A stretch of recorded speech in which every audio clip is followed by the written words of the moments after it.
ಇವತ್ತು ಶಾಂತಿ ಮಂತ್ರ ನಡೆಯೋದಿಲ್ಲ. ಶಾಂತಿಗೆ ಘಾಟಿಯಾಗಿ ಭಯೋತ್ಪಾದನೆ ನಾವು ಶಾಂತಿ ಮಂತ್ರವನ್ನು ಹೇಳ್ತಾ ನಾವು ಸ್ವಲ್ಪ ಇಂಟೆಲೆಕ್ಚುಯಲ್ ಆಗಿ ಯೋಚನೆ ಮಾಡೋಣ. ಅದಕ್ಕೆ ಅಂತ ಒಂದು ನಿಟ್ಟಿನಲ್ಲಿ ದೇಶ ಏಕಾಏಕಿ ಎಲ್ಲರೂ ಬಯಸ್ತಂತೆ ಹೋಗಿ ಯಾವುದೋ ದೇಶನ ಹೊಡೆಯಕ್ಕಾಗಲ್ಲ. ನಮಗೆ ಯುನೈಟೆಡ್ ನೇಷನ್ಸ್ ಆಫ್ ಆರ್ಗನೈಸೇಷನ್ ಇದೆ. ನಾವು ಪ್ರತಿಯೊಂದು ಏನ್ ಮಾಡಬೇಕಾದ್ರೂ ಕೂಡ ಇಡೀ ವಿಶ್ವಕ್ಕೆ ರಾಷ್ಟ್ರದ ವಿರುದ್ಧ ಅಲ್ಲ, ನಾವು ಯಾವ ತರ ಕೆಲಸ ಮಾಡ್ತೀವಿ, ನಮ್ಗೆ ಏನ್ ಅನ್ಯಾಯ ಆಗಿದೆ, ನಾವೇನ್ ನಿರ್ಣಯ ತಗೋಬೇಕು ಅನ್ನೋದನ್ನ ಹೇಳ್ಬೇಕಾಗುತ್ತೆ. ಯಾಕಂದ್ರೆ ಭಾರತ ಇವತ್ತು ಆರ್ಥಿಕವಾಗಿ ಬಹಳ ವೇಗವಾಗಿ ಬೆಳೀತಾ ಇದೆ. ಇವತ್ತು ಪಕ್ಕದ ಪಾಕಿಸ್ತಾನ ಇವತ್ತು ಭಿಕ್ಷೆ ಎತ್ತುವಂತ ಅವರಿಗೆ ಒಂದೇ ನೋವು ಏನು, ಅವ್ರು ಪಾರ್ಲಿಮೆಂಟ್ ಅಲ್ಲಿ ನಿಂತು ಮಾತಾಡ್ತಾರೆ ಇವತ್ತು ಭಾರತ ವಿಶ್ವಗುರು ಆಗ್ತಾ ಇದೆ, ನಾವ್ ಯಾಕೆ ಆಗಿಲ್ಲ ಅಂತ. ಏನ್ ಮಾಡ್ತಾರೆ, ಈ ಒಂದು ಹಿಂಸೆ ಮಾಡುವಂತ ಟೆರರಿಸ್ಟ್ ಗಳನ್ನ ಬಳಸಿ ಇವತ್ತು ತೊಂದರೆ ಕೊಡುವಂತ ಕಾರ್ಯಕ್ರಮಗಳನ್ನ ಹಿಂದೆನೂ ಮಾಡಿದ್ರು, ಈಗಲೂ ಮಾಡ್ತಾ ಇದ್ದಾರೆ. ಹಿಂದೆ ಕೊಟ್ಟಂತ ಉತ್ತರ ಸಾತ್ವಿಕವಾಗಿದೆ, ಈಗ ಕೊಡ್ತಾ ಇದ್ದಂತ ಉತ್ತರ ಘೋರವಾಗಿದೆ. ಇದು ಕೊಡ್ಲೇಬೇಕಾಗ್ತದೆ.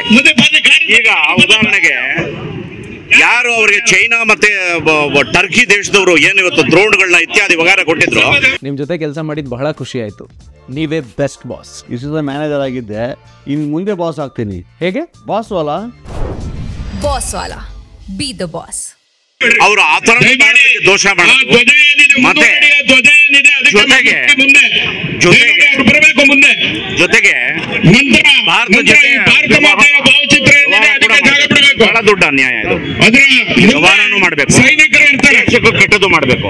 ಅವರಿಗೆ ಇವತ್ತು ಎಲ್ಲ ಬುದ್ಧಿ ಕಲಿಸಬೇಕು ಅನ್ನೋದನ್ನ ಇವತ್ತು ನರೇಂದ್ರ ಮೋದಿ ಅವರು ಬಹಳ ದೊಡ್ಡ ಮಟ್ಟದಲ್ಲಿ ವಿಶ್ವ ನೋಡೋದು.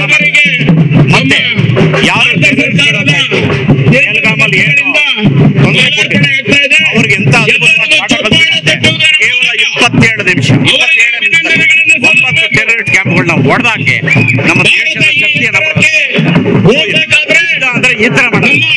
ಅವ್ರಿಗೆ ವ್ಯಾಪಾರ ನಿಲ್ಲಿಸೋದು, ಯಾವುದೇ ಕಾರಣಕ್ಕೂ ಯಾವ ವ್ಯವಹಾರಗಳು ಕೂಡ ನಡೆಯಕ್ಕಾಗದೇ ಶಿಕ್ಷೆಯನ್ನ ಭಾರತ ಕೊಡ್ತಾರೆ. ಅದು ನಮ್ಮ ದೇಶದ ಜಾಣ್ಮೆ. ಇದು ನಡೀತಾ ಇರುವಂತಹ ಕೆಲಸ. ಧನ್ಯವಾದ.